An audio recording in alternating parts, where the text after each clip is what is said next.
তো সবার প্রথমে আপনি যে কোনো একটা ব্রাউজার ওপেন করুন। এরপর জন্ম মৃত্যু তথ্য বলে সার্চ করুন।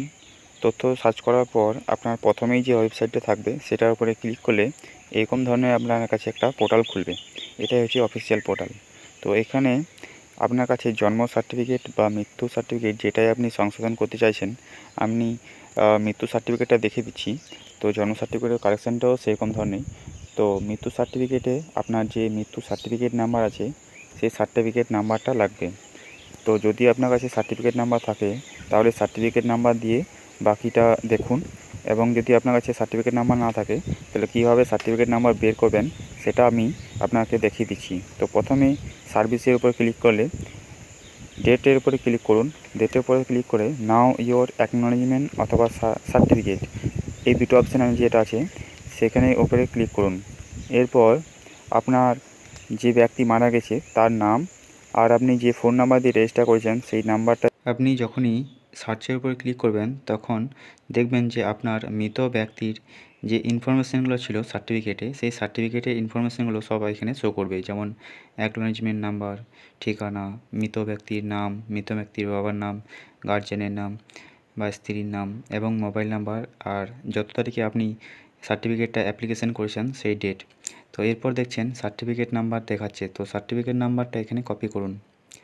সার্টিফিকেট নাম্বারটা কপি করার পর আপনার বাকি ডিটেলসটা পেয়ে যাবেন। তো সার্টিফিকেট নাম্বারটা আমি কপি করে নিই।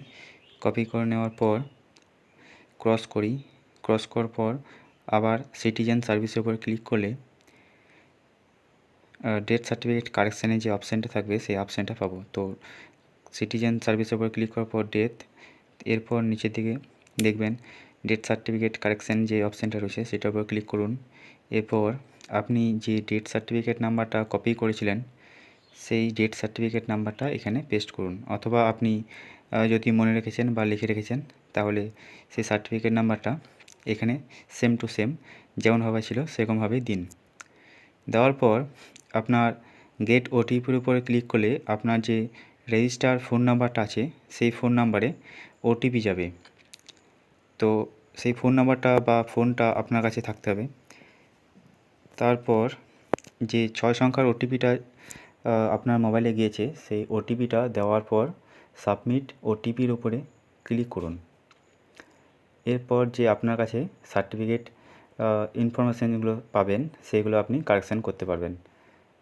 তো আমি ওটিপিটা দিয়ে ওটিপির উপরে ক্লিক করি। সাবমিট ওটিপির উপরে ক্লিক করলে আপনার ডেট, যে মারা গেছে মৃত ব্যক্তি তার নাম, ডেট, অ্যাকনোলেজমেন্ট নাম্বার আর সার্টিফিকেট নাম্বারটা শো করবে। তো এরপরে দেখুন অ্যাপ্লাই ওপরে ক্লিক করলে আপনি এখান থেকে সমস্ত ইনফরমেশানগুলো পেয়ে যাবেন, এবং আপনি আপনার যে সঠিক ডেথ সার্টিফিকেটটা বানাতে চাইছেন তার ইনফরমেশানগুলো আপনি সঠিক জায়গাতে দিয়ে দেন। আপনি এখান থেকে সমস্ত কিছু কারেকশান করতে পারবেন।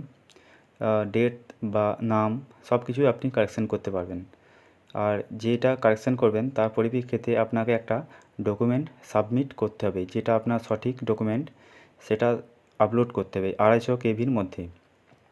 আপনি জেপিজি স্ক্যান করে রাখবেন, বা এখান থেকে আপনি মোবাইলে যদি করছেন তাহলে ছবি তুলে আপনি ঠিকঠাকভাবে স্ক্যান করে রাখবেন বা ছবি তুলে রাখবেন। তো আমি যে ডেথ সার্টিফিকেটটা কারেকশান করছি এটা ফিল আপ করে নিই। আর এটা সার্টিফিকেটটা কারেকশান করার পর আপনার কাছে একটা নোটিফিকেশান আসবে, বা আপনার কাছে একটা তথ্য আসবে যে ড্রাফট সাকসেসফুল। আপনি সব কিছু দেখে নেওয়ার পর সাবমিট করবেন। আর অথবা যদি আপনি তার আগে সাবমিট করে দেন সব কিছু দেখে না নেওয়ার আগে, তখন কিন্তু আপনি আর কারেকশান করতে পারবেন না। তাই এটা ভালো করে মনে রাখবেন, সব কিছু দেখে নেওয়ার পরেই কিন্তু সাবমিট করবেন। তারপরে আপনি সাবমিট করার সিদ্ধান্ত নেবেন। তো চলুন আমি সব কিছু একবার মিলিয়ে নিই। সব কিছু মিলিয়ে নেওয়ার পরে আমিও সাবমিট করব। তো দেখুন নাম, মৃত্যুর ডেট, বাবার নাম, স্ত্রীর নাম বা গার্জেনের নাম। তো আমি সাবমিট করে দিচ্ছি। সাবমিট করে দেওয়ার পর একটু ওয়েট করবেন, আপনার কাছে একটা পপ আপ আসবে ড্রাফট সাকসেসফুলি সাবমিট। তো এরপর আপনি এটাকে ওকে করুন। ওকে করার পর আপনি এটা স্ট্যাটাস কীভাবে চেক করবেন, তো আবার সিটিজেন সার্ভিসের উপরে ক্লিক করার পর ডেটের উপরে ক্লিক করুন। এরপর নাও ইওর অ্যাকনলেজমেন্টের উপরে ক্লিক করলে আপনার কাছে আবার এরকম ধরনের একটা পেজ খুলবেন। এখানে আপনি নাম আর মোবাইল নাম্বারটা দিয়ে সার্চ করুন। নাম আর মোবাইল নাম্বারটা দিয়ে সার্চ করার পর আপনার কাছে আবার সেম আগের মতনই একটা পপ আপ খুলবেন। এখানে দেখবেন যে death certificate number, acknowledgement number, আপনার গ্রাম, মৃত ব্যক্তির নাম সব ঠিকঠাক আছে কি নেই।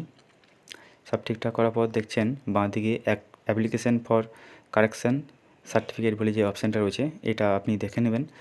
এরপর আপনার যে ডিস্ট্রিক্ট বা যে পঞ্চায়েত বা যে মিউনিসিপ্যালিটি এলাকায় আছে সেখানে নোটিশ যাবে। এখানে আপনার একবার দেখা করে নেবেন আপনার অরিজিনাল কাগজপত্র নিয়ে। তো সেখান থেকে তিনি অ্যাপ্রুভ করে দেবেন। অ্যাপ্রুভ করে দেওয়ার পর আপনি পুনরায় এটা ডাউনলোড করতে পারবেন। আপনার